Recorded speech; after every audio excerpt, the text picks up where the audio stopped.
আমার চ্যানেলটা সাবস্ক্রাইব করার জন্য নিচে সাবস্ক্রাইব বাটন ক্লিক করুন আর পাশের বেল বাটনটা প্রেস করে দিন। আর এটা কিন্তু একদম free. Hello everyone, welcome back to my channel. আশা করি তোমরা খুব ভালো আছো, আমিও খুব ভালো আছি। আমি সুদীপ্তা, আর আজকে আমি তোমাদের সাথে যে বিষয়টা নিয়ে আলোচনা করব সেটা হচ্ছে ভিনিগার, মানে হোয়াইট ভিনিগার নিয়েই আজকে তোমাদের সাথে কথা বলবো। হোয়াইট ভিনিগার আমাদের প্রত্যেকের বাড়িতেই মোটামুটি আছে, আর এই হোয়াইট ভিনিগার দিয়ে আমরা মেনলি যেটা করি, মাছ বা মাংস ম্যারিনেট করি অথবা রান্নাতে ইউজ করি। বাট রান্না ছাড়াও কিন্তু এই হোয়াইট ভিনিগার আরও অনেকভাবে ইউজ করা যায়। আমি কিভাবে এই হোয়াইট ভিনিগার আমার বাড়িতে ইউজ করি সেইটার থেকে 10খানা টিপস আজকে আমি তোমাদের সাথে শেয়ার করব। তাহলে আর বেশি দেরি না করে চলো ভিডিওটা শুরু করে ফেলি।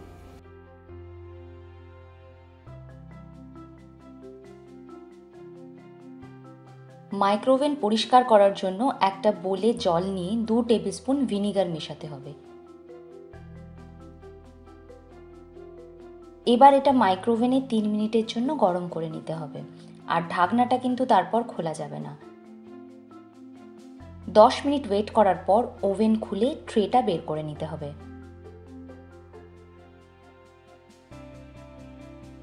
তারপর কোনো স্ক্রাবার নিয়ে ভালো করে স্ক্রাব করে একটা হালকা ভেজা কাপড় দিয়ে পরিষ্কার করে নিতে হবে।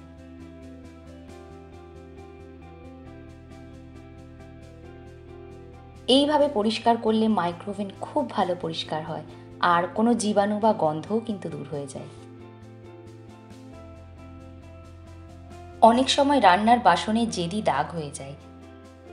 এই দাগ পরিষ্কার করার জন্য ওই পাত্রে কিছুটা জল দিয়ে সেই জলে 1 কাপ ভিনিগার আর 1 টেবিল স্পুন বেকিং সোডা দিয়ে দিতে হবে, আর তারপর সেটা ভালো করে ফুটিয়ে নিতে হবে। যখন মিশ্রণটা ঠান্ডা হয়ে যাবে তখন কোনো স্ক্রাবার দিয়ে ভালো করে স্ক্রাব করে নিতে হবে। তারপর নর্মাল জল দিয়ে ধুয়ে নিলেই পাত্রটা আবার আগের মতো পরিষ্কার হয়ে যাবে।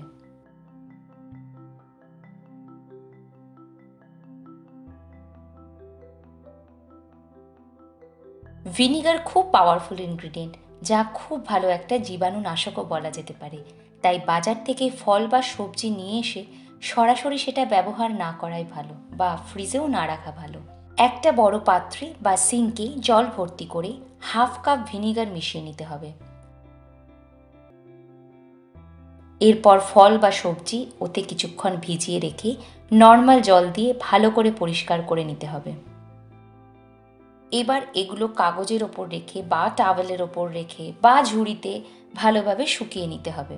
এবার এগুলো খাওয়াও যেতে পারে বা রান্নাতেও ইউজ করা যেতে পারে। মাল্টিপারপাস ক্লিনার বানানোর জন্য একটা গ্লাসে 1 কাপ ভিনিগার আর 1 কাপ জল নিয়ে নিতে হবে।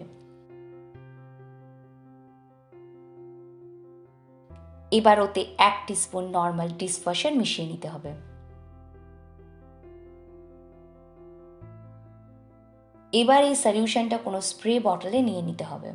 ব্যাস, আমাদের মাল্টিপারপাস ক্লিনার কিন্তু রেডি। এটা দিয়ে আমি কাউন্টার টপ, উইন্ডো গ্লাস আরও অনেক কিছু পরিষ্কার করি।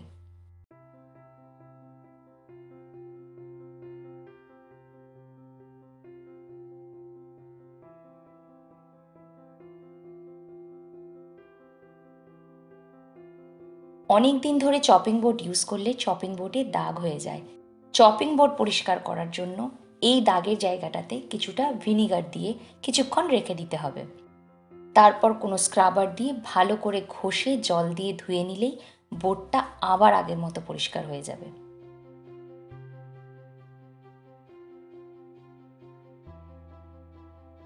রান্নার ওভেন পরিষ্কার করার জন্য ময়লা জায়গাটাতে বেকিং সোডা ছড়িয়ে দিতে হবে। এরপর অল্প অল্প করে ভিনিগার দিয়ে কিছুক্ষণ ওয়েট করতে হবে। তারপর একটা স্ক্রাবার দিয়ে ঘষে হালকা ভেজা কোনো কাপড় দিয়ে পরিষ্কার করে নিলেই ব্যাস, আবার আগের মতো পরিষ্কার হয়ে যাবে।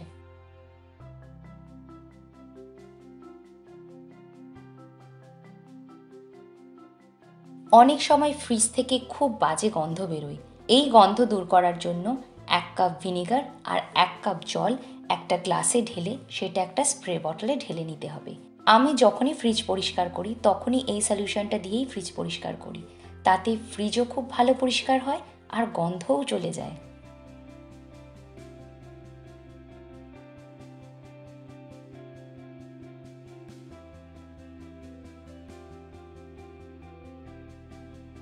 অনেক সময় চায়ের কাপে দাগ হয়ে যায়, বিশেষ করে সেটা যদি লিকার চা হয়। যদি এই কাপ পরিষ্কার করার সময় অল্প একটু ভিনিগার দিয়ে স্ক্রাব করে নেওয়া যায়, তাহলে কিন্তু এই দাগটা চলে যায়।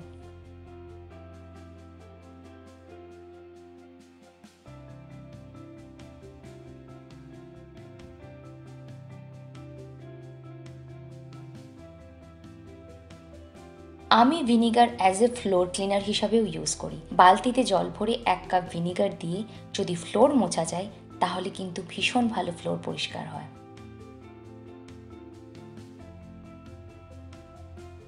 অনেক সময় জুতো থেকে, বিশেষ করে বর্ষাকালে, খুব দুর্গন্ধ বেরোয়। সেই জুতোতে যদি একটু ভিনিগার স্প্রে করে কিছুক্ষণ রেখে দেওয়া যায়, তাহলে সেই দুর্গন্ধটাও চলে যায় আর তারপরে আরামসে এটা পরে আবার বাইরে বেরোনো যায়। তো বন্ধুরা, আজকে তোমাদের সাথে যে টিপসগুলো শেয়ার করলাম কেমন লাগলো সেটা অবশ্যই জানিও।